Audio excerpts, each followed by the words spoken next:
Being a real America First patriot, I really don't want to make this video, but unfortunately 2 U.S. troops were killed in Iranian barrage on base in Jordan. Jordan is a key host of U.S. American troops, with Mufalsalati Air Base housing the largest contingent of American tactical air power in the entire Middle East. This is from the war zone. 2 U.S. troops were killed in action, and 1 remains missing in Jordan on Friday while defending against Iranian ballistic missile and drone attacks. U.S. CENTCOM announced on X another 4 American service members were medically evacuated to Jordanian hospitals. They have since been discharged. Other personnel who were evaluated for minor injuries have returned to duty. Out of respect for the families, CENTCOM is withholding additional information, including the identities of the fallen warriors, until 24 hours after the next of kin have been notified. The command added, and it sucks because the war in Iran has no strategic benefit for the United States.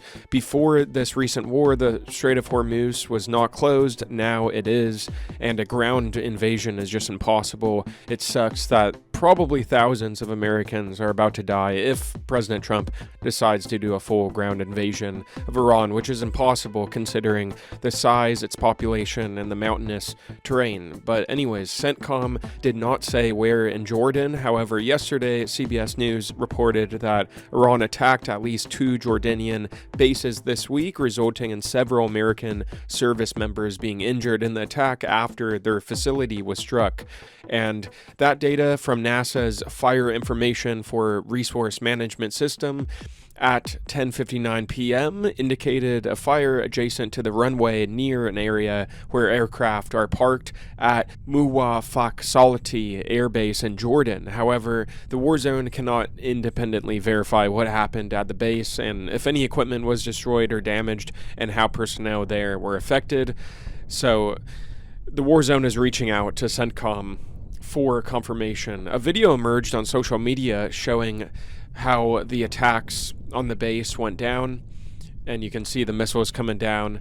So Mufalsalati has come under attack numerous times, and in March, CNN obtained imagery from Planet Labs showing an ANTPY-2 radar damaged or even possibly destroyed following an Iranian attack there. The airbase has long been a major regional hub for U.S. operations and is being very actively utilized in the current conflict. It hosts the greatest concentration of U.S. tactical aircraft in the region and thus is an extremely important target where even one ballistic missile landing on an apron could destroy multiple prized aircraft and take the lives of U.S. service members or cause injuries. Iran also hit Prince Sultan Air Base in Saudi Arabia yesterday, Axios reporter stated.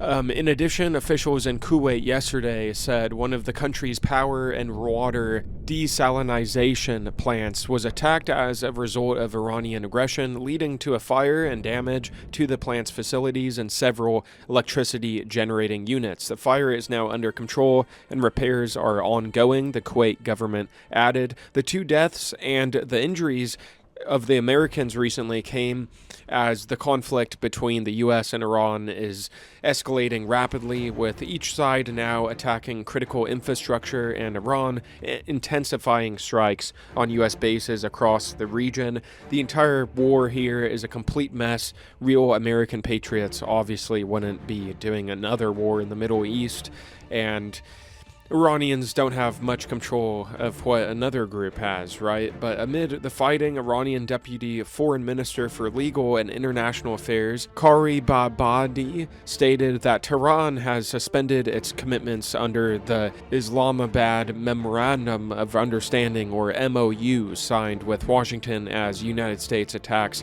continue, the official Fars news agency reported. But we have an update from 6:31 p.m.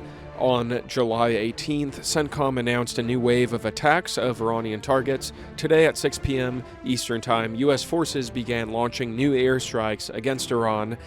And this is the 18th of July. At the Commander-in-Chief's direction, the command stated on X, the strikes are designed to further degrade Iran's ability to threaten commercial shipping in the Strait of Hormuz and swiftly punish Islamic Revolutionary Guard Corps forces who launched attacks against American service members in Jordan last night. President Donald Trump called the deaths of the two U.S. service members in Jordan a very sad thing. In quotes, yeah, well, why'd you do it then? In a brief phone call with News Nation, the outlet stated. Trump told the outlet that the troops died in service of our country, not the United States in reality.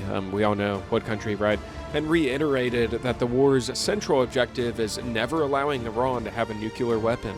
Asked about Iran's announcement that it was no longer abiding by a U.S.-Iran memorandum of understanding, Trump replied, I couldn't care less. Now, we have a new update from 9:10 p.m. of the 18th of July. Still, U.S. officials offered the New York Times a recounting of the last 5 days of Iran's attacks on Jordan, which the Pentagon has not yet discussed in detail publicly. The first attack to hit U.S. forces in Jordan struck a residential facility at King Faisal Air Base, wounding as many as 5 U.S. service members, they said, the publication reported. The second hit a base in eastern Jordan where U.S. Black Hawk helicopters were operating from, damaging a significant number of them. Then, 48 hours ago, Iranian missiles hit Jordan's Muwafaqat Air Base in Azraq, which is the same base where the troops were killed on Friday. The newspaper added, citing officials, the earlier strike wounded about 20 U.S. troops rushing to take cover in bunkers. No one was killed in that barrage, but on Friday, when the Iranians struck the base again, 2 U.S. troops were killed and 4 other service members were injured, according to U.S. officials. Other personnel were evaluated for minor injuries and returned to duty. We have another update from 11:53 p.m. on the 18th later. CENTCOM said it wrapped up the 8th consecutive night of strikes ordered by Trump at 11:30 p.m. time. The command said in a post on X that its forces successfully hit Iranian military coastal surveillance and air defense facilities, maritime capabilities, and missile and drone storage sites to continue degrading Iranian military capabilities. American military assets also targeted Islamic Revolutionary Guard Corps forces that launched attacks against U.S. service members in Jordan on the 17th of July, CENTCOM added and confirmed. Thank you guys very much for watching. Type a comment of what you think about below. Drop a like, smash the thumbs up button, guys. It really helps me out. Takes a few seconds, and it really pushes my videos to new people. Do not forget to subscribe. Come on, subscribe. Just subscribe. It only takes 2 seconds. It helps me out. I put a lot of effort in the videos. And especially if you are new, subscribe. Most people aren't even subscribed, so be sure to hit the sub button, join the family, and ring the bell if you don't want to miss any video that I post in the future. As always, you've been watching Everything Weapons. Take a look at the older content on my channel. Lots of military update videos to binge watch. And until next time, I hope you guys have a good week.